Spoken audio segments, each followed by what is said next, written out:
have to talk after that? Thank you so much.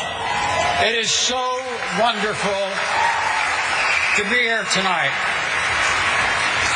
Now, the last few months have been a whirlwind of so many different experiences and emotions. But to tell you the truth, it seems like every time I turn around in life, I'm putting myself in these high-pressure situations, competing in the games, raising a family. But I've never felt more pressure than I ever have felt in my life than over the last couple of months. Picking out this outfit. Okay, girls, I get it.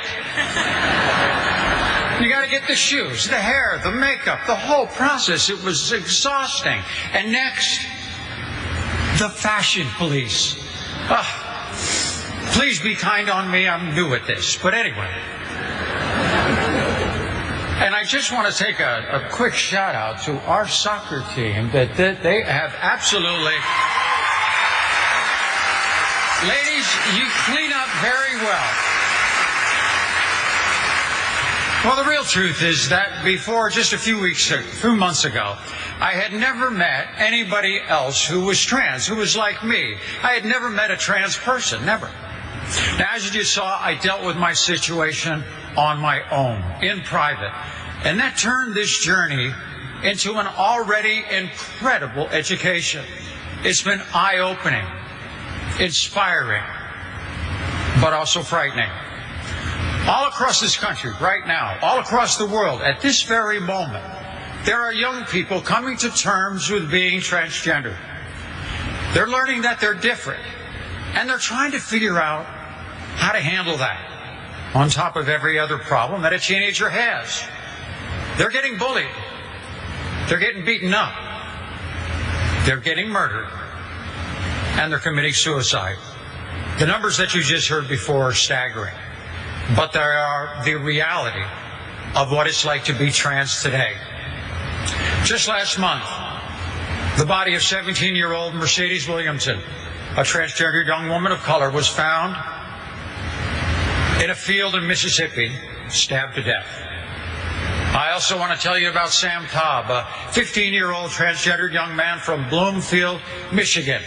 In early April, Sam took his own life. Now, Sam's story haunts me in particular because his death came just a few days before ABC aired my interview with Diane Sawyer. Every time something like this happens, people wonder, could it have been different if spotlighting this issue with more attention could have changed the way things happen? We'll never know. If there's one thing I do know about my life, it is the power of the spotlight. Sometimes it gets overwhelming, but with attention comes responsibility. As a group, as athletes, how you conduct your lives, what you say, what you do, is absorbed and observed by millions of people, especially young people. I know I'm clear with my responsibility in going forward to tell my story the right way. For me, to keep learning, to do whatever I can to reshape the landscape of how trans issues are viewed, how trans people are treated, and then more broadly, to promote a very simple idea: accepting people for who they are, accepting people's differences.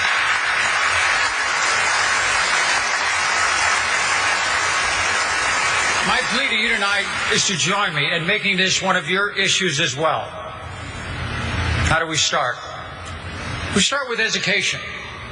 I was fortunate enough to meet Arthur Ashe a few times, and I know how important education was to him. Learn as much as you can about another person to understand them better. I know the people in this room have respect for hard work, for training, for going through something difficult to achieve the outcome that you desire. I trained hard. I competed hard. And for that, people respected me. But this transition has been harder on me than anything I could imagine.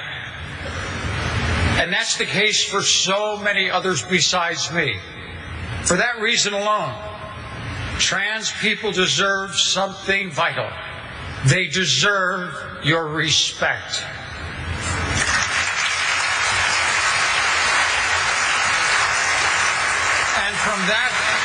And from that respect comes a more compassionate community, a more empathetic society, and a better world for all of us.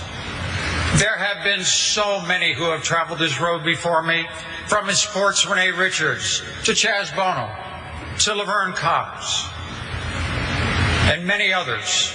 Janet Maku's with us tonight. And I want to thank them all publicly, as well as the ESPYs and the late Arthur Ashe and his family for giving me this platform to start this next phase of my journey. I also want to acknowledge all the young trans athletes who are out there, given the chance to play sports as who they really are. And now, as of this week, it appears that trans people will soon be serving in the military. That's a great idea. We have come a long way. Well, we have a lot of work to do. I'd like to thank, personally, my buddy Diane Sawyer. You know, you can only tell your story the first time once, and Diane, you did it so authentically and so gracefully. And me and the community is so thankful for that, and I thank you so much, Diane. I'm so proud to have you as a friend.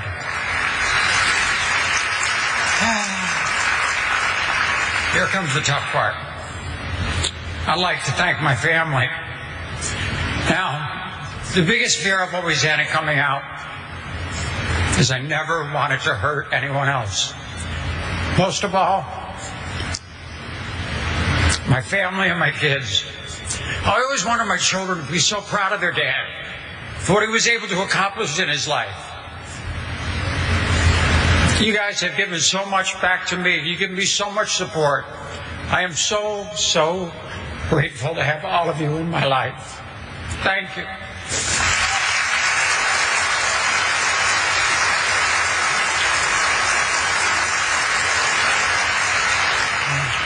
And certainly, last but not least, my mother. My mom, who just a little over a week ago had to have surgery and didn't think she was going to make it. But she is here with me tonight to share this night. Now,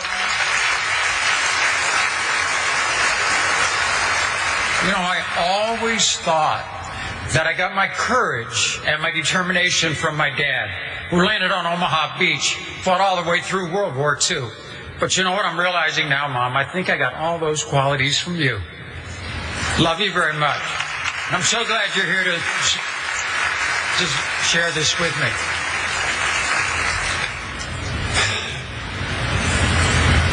You know, it is an honor to have the word courage associated with my life.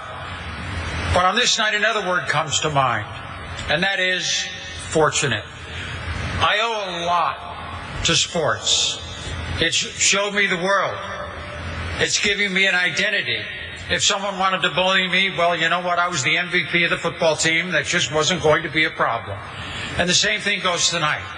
If you want to call me names, make jokes, doubt my intentions, go ahead. Because the reality is, I can take it.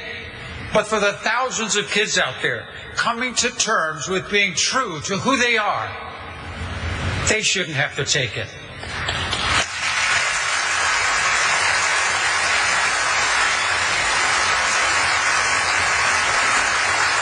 So for the people out there wondering what this is all about, whether it's about courage or controversy or publicity, well, I'll tell you what it's all about. It's about what happens from here. It's not just about one person. It's about thousands of people. It's not just about me. It's about all of us accepting one another. We're all different. That's not a bad thing. That's a good thing. And while it may not be easy to get past the things you always don't understand, I want to prove that it is absolutely possible if we only do it together. Thank you so much for this platform. Thank you so much for this honor bestowed on myself and my family. Thank you.